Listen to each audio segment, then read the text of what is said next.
Moon landing. Just want to show some photos of Space Proof and the moon landing, so you can see what was used to land on the moon. Authentic lunar lander parts kits, built your own spaceship just like NASA with cell tape and everything. So this is like the spaceship that went onto the moon. NASA moon lander, foil, shower curtains, busted panels, and duct tape. And this is just want to show you that anybody can do this, because you look at the pictures and it's also airtight. Okay, so and what was this used for? It was used for landing on the moon. You have spaceship and you need cardboard, tin foil, tape, and glue, and that's it. So yeah, this is like it's a moon landing proof. It's a moon landing proof. And it's cool and it's nice and it's science and it's an amazing spaceship.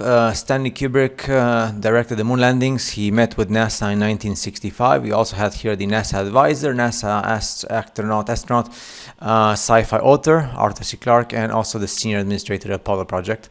You get the boys from left to right. 1965. I went to space, went past the extreme radiation, landed on the moon, and made it back to Earth safely. And then Don Petit said, I'd go to the moon in a nanosecond, but we don't have that technology anymore. So there's still, but we still have tinfoil wrap and cardboard and coat hangers. These are the astronauts before the moon landing and after the moon landing in the press conference.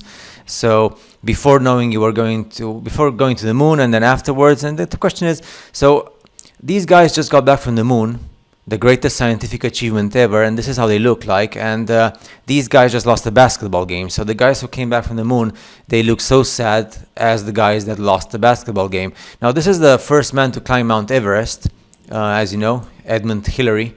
And look at how happy he is. Now, he climbed Mount Everest, he achieved something amazing. And these are the guys who went to the moon, right? So I think going to the moon is way more of an achievement, a lot bigger achievement than climbing Mount Everest, right? So why are the guys who came back from the moon not smiling and being happy, just like Edmund Hillary, who climbed the Everest? So if latest NASA spacecraft is challenged by Van Allen radiation belts, how did the moon mission manage to pass to the Van Allen radiation belts in 1969?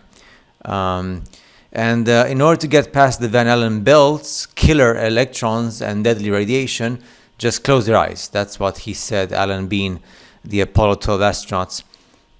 So I guess if you just close your eyes, you can just go past that. So this scientist from NASA, Kelly Smith, a NASA engineer, the Van Allen radiation belts. Orion's shielding will be put to the test as the vehicle cuts through the waves of radiation. We must solve these challenges before we send people through the region of space. This is about, I think, 10 years ago, 2015 or so. Am I mistaken? But it's after 2010. So yeah. Right now, we can only go to lower Earth orbit. This is an interview given by astronauts. We can only go to lower Earth orbit, which is approximately 100 kilometers. So one thing I really want your generation to embrace, said Bill Nye, is that the Earth is a closed system. We cannot leave the Earth. He said this in the 2000s.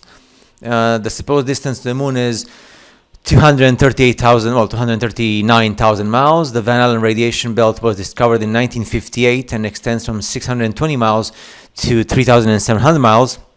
So you have to pass through it to get to the moon. In 1969, Alan Bean, an Apollo 12 astronaut, doesn't even know of their existence, but it's been 11 years since they were discovered. So I'm not sure we went far enough out to encounter the Van Allen radiation belt. Maybe we did, but I mean, if this is the distance of the radiation belts and the moon is far beyond that, then how come you say that? We can only fly in Earth orbit. That is the furthest we can go, says NASA astronaut Terry Virts in 2015. So in 2015, 10 years ago, we can only fly in lower Earth orbit. Do you see the problem? I'd go to the moon in a nanosecond, but the problem is we don't have the technology to do that anymore. We don't have the technology. So let's see the technology. So 1969 and 50 years later, he says that we don't have the technology anymore. So this is the technology that was used for the Apollo guidance computer. It had about 65 kilobytes of memory and processing speed of 0.045. That's less than the Game Boy, which is the console, the black and white Game Boy, which had a processing speed of 4.19 megahertz and a 4 megabytes memory. So the Game Boy uses more computing power than the first lunar mission computer. So Don Petit said that we don't have the technology anymore. Well, we do have the technology. We have the Game Boy technology. Game Boy technology is more advanced than the lunar computer. So why don't we use it to go to the moon? Space travel then. So the space travel back then in the past, in 1960s, we went beyond the Van Allen belts. We traveled more than 500,000 miles because you go and you come back. Landed on the moon 6 times without ever flying the lander, on live television, no major problems. 1960s technology, and done successfully within 8 years. So space travel now, right now, we can only fly in Earth orbit. That is as far as we can go. Low Earth orbit is the limit of our flight capability. Terry Virts on the International Space Station broadcast in 2015, 10 years ago. Doesn't make any sense. So the moon so bright it can light up our night sky from 240,000 miles away, except when you land on it, it's dull and gray. It doesn't make any sense. Moonshine on Earth, no moonshine on the moon. And there goes my question. And the moonshine, look at this, on the spinning ball Earth with curved water. So this is the space proof, and there's nothing more to see here. I love this whole thing here. So the one thing that catches my attention is that you do this great achievement to go to the moon. Before going to the moon, you look so happy, and after coming back, you look less happy. You look sad. So are you supposed to be like super fiesta, super party mode, and be super happy? Why do you look like people who lose a game? So look at how happy Edmund Hillary was when he climbed Mount Everest in the 20th century. So we should do the same thing, be happy. I mean, and why is this engineer saying that there's a challenge for us to go beyond the Van Allen belts? But the moon is like way further away than the Van Allen belts, right? So why are they saying in 2015 that we live in a closed system, and right now the flight capabilities we have is just low Earth orbit? But we've been further beyond that. Like the moon is way beyond that, and the technology that we used to go to the moon is inferior to the Game Boy.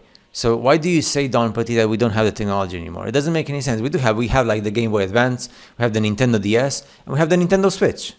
We have the PlayStation 5 and the Xbox. We have the computers, right, with super technology. So today. So why don't we just, if there's a secret that the Game Boy technology had, I mean the Game Boy was superior than the lunar module, the lunar computer, but if there's a secret that only Game Boy have, then we should just go to Japan and get the original Game Boys and go back to the moon, right?